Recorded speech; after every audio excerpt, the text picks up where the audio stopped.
এই মুহূৰ্তত লৈ আছো এটা গুৰুত্বপূৰ্ণ খবৰ, কাৰণ বৰপেটা জিলাত ইতিমধ্যে চতুৰ্থ বৰ্গৰ কিছু পদ খালী হৈছে। চতুৰ্থ বৰ্গৰ বাবে ইয়াত কোৱালিফিকেশ্যন একেবাৰে কম লাগিব। 8+ বা 8 উত্তীৰ্ণ বা 10 উত্তীৰ্ণ এই পোষ্টত এপ্লাই কৰিব পাৰিব। লগতে গ্ৰেজুৱেশ্যনৰ বাবেও পদ খালী আছে। গতিকে ভিডিঅ'টো সম্পূৰ্ণৰূপে চাই থাকক। ভিডিঅ'টো আৰম্ভ কৰাৰ আগতে মই আগত কৈ দিছো কেনেধৰণে এপ্লাই কৰিব লাগিব বস্তুটো এপ্লাই কৰিবলৈ হ'লে application format in plain paper must included, মানে চাফা প্লেন কাগজত লিখিব লাগিব নেম অফ পোষ্ট, কিটো পোষ্টত এপ্লাই কৰিছে আপুনি। একাউণ্টেণ্টৰ পোষ্টও আছে আৰু লগতে 4th গ্ৰেডৰ পোষ্টও আছে।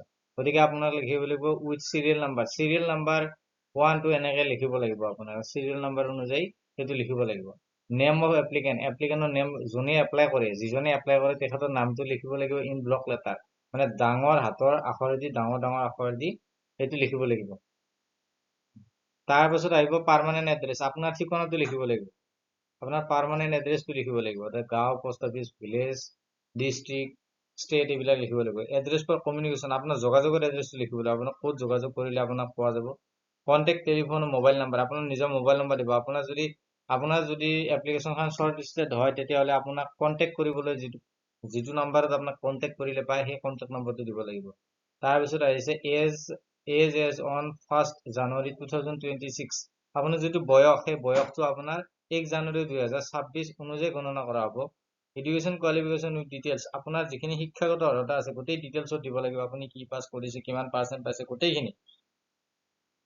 আদাৰ কোৱালিফিকেশ্যন ইফ এনি, আপোনাৰ যদি অন্যান্য কিছু অভিজ্ঞতা যদি আছে, কিবা কোৱালিফিকেশ্যন যদি আছে, এইখিনি যেনেকৈ কম্পিউটাৰ চাৰ্টিফিকেট হওক বা আদাৰ কিছুমান এক্সপিৰিয়েঞ্চ চাৰ্টিফিকেট হওক, এইবিলাক আপুনি লগত দিব লাগিব আৰু লিখি দিব লাগিব।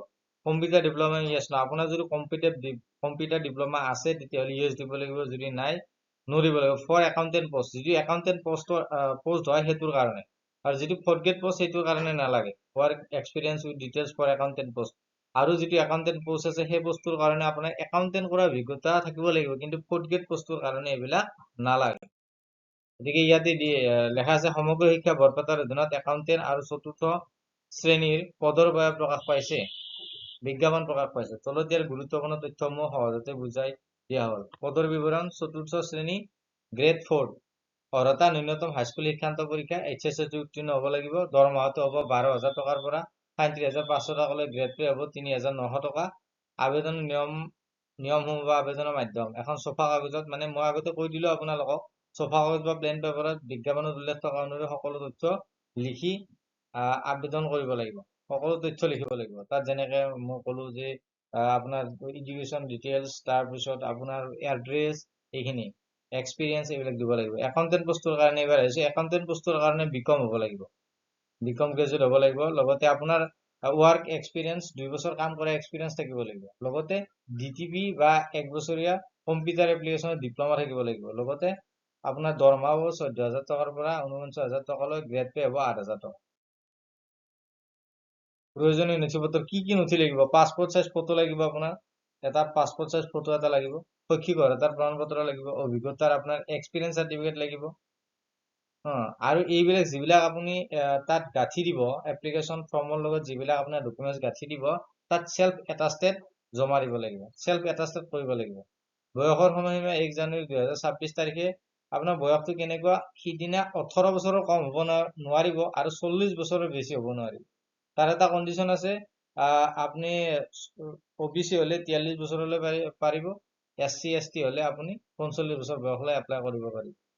অন্তিম তাৰিখ আবেদন পত্ৰসমূহ 18 মাৰ্চ 2026 তাৰিখৰ ভিতৰত office of district commission coordinator সমগ্ৰ শিক্ষা বৰপেটাত জমা দিব লাগে। এই এড্ৰেছটোত আপোনালোকে ক'লৈ লিখিব, এই এড্ৰেছটোলৈ আপুনি লিখিব লাগিব।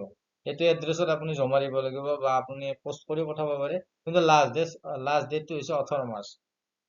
আৰু অতিকৈ গুৰুত্বপূৰ্ণ কথাটো হৈছে এই নিযুক্তি সম্পূৰ্ণৰূপে চুক্তিভিত্তিক, মানে কন্ট্ৰেকচুৱেল পোষ্ট, 11 মাহৰ কন্ট্ৰেকচুৱেল পোষ্ট। পৰীক্ষা বা সাক্ষাৎকাৰৰ সময়ত পিছত জিলা মিছন কাৰ্যালয়ৰ জাননী ফলকত জনাব। আৰু আপুনি কেনেকে গম পাব যে আপুনি চিলেক্ট হৈছে নে নাই? যেতিয়া আপোনাৰ ইণ্টাৰভিউটো কণ্ডাক্ট হৈ যাব, মানে ইণ্টাৰভিউ যেতিয়া শেষ হ'ব, শেষ হোৱাৰ পিছত আপুনি সেই জিলা মিছন কাৰ্যালয়ৰ যিখন জাননী বৰ্ড আছে তাত ৰিজাল্টটো, ফলাফলটো তাত দিয়া হ'ব, তাত ঘোষণা কৰা হ'ব। কিন্তু এটা ইম্পৰ্টেণ্ট কথা হৈছে একাউণ্টেণ্ট পদৰ বাবে ডিপ্ল'মা অনিবাৰ্য, কিন্তু 4ৰ্থ শ্ৰেণীৰ বাবে ইয়াৰ প্ৰয়োজন নাই। আজিলৈ এইখিনিয়ে আছিল।